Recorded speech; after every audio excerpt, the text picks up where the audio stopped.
శవం చాలా తేలిగ్గా ఉందిరా. మామూలుగా అయితే శవాలు బరువెక్కుతాయి, అలాగైతే మొయ్యలేక చచ్చేవాళ్ళం. నిజమే, శవం కట్టిలా బీసుపోవాలి కానీ ఇలా నార్మల్ గా ఉందేట్రా?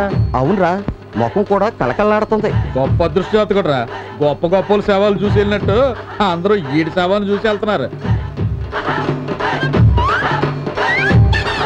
ఇది మోసం సార్, అన్యాయం సార్. డెడ్ బాడీని శ్మశానానికి తీసుకెళ్ళలేకుండా రూమ్ తీసుకొచ్చారు. నా డెడ్ బాడీ నాకు ఇచ్చాను సార్, మీకు దండం పెడతాను. ఎరా బాడీ రైస్ లో పెట్టమన్నానా? అవునన్నా, మల్లేష్కి రైస్ తేడానికి వెళ్ళాడు. సరే గాని హనుమంతు గారు మందు తేవడానికి వెళ్ళాడు. మీరు వెళ్ళి అందరికి వేడి వేడి బిర్యానీ పట్టరండి. మన పిక్చర్ హౌస్ఫుల్ అయింది కదా, ఫుల్ గా మందు కొడదాం. అలాగే అన్న. నువ్వు రారా. ఏంట్రా నీకు అలా ఇప్పుడు చెప్పు. శవాన్ని ఎక్కువ రోజులు ఉంచితే కుళ్ళిపోతుంది. ఎంత డేటర్ మనోడైనా కంపెనీ కంట్రోల్ చేయడం కష్టం. ఆ శవాన్ని నాకు ఇచ్చేస్తే తీసుకెళ్లి కాల్చేసుకుంటాను. కుదరదు.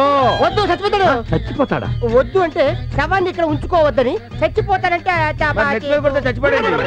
ఎవరిది గొంతు? బాడీ ఎదురా? ఇది బాడీ ఏదా? పడేవారే, బాడీ ఇక్కడే ఉంది కదా, కనిపించలేదా? ఏంట్రా కామెడీయా? వామ్మో, అనుకున్నంత జరిగింది. బాడీ ఎక్కువ రోజులు పెట్టుకోదంటే పెట్టుకున్నారు. మీకు అంటువ్యాధి మొదలైంది. అంటువ్యాధంటే కాదు, ఫార్సు. ఫార్సా? ఉంది లేనట్టు, లేనిది ఉన్నట్టు, అదే పెద్ద ఫార్స్. నాయనో, ఉంది లేనట్టు లేనిది ఉన్నట్ట. బాడీ ఉంది కదరా? ఇది గ్యారెంటీగా ఫార్స్. ఇక్కడ దాకా వాసన వస్తాయో. నాకు ఫార్స్ ఏంట్రా?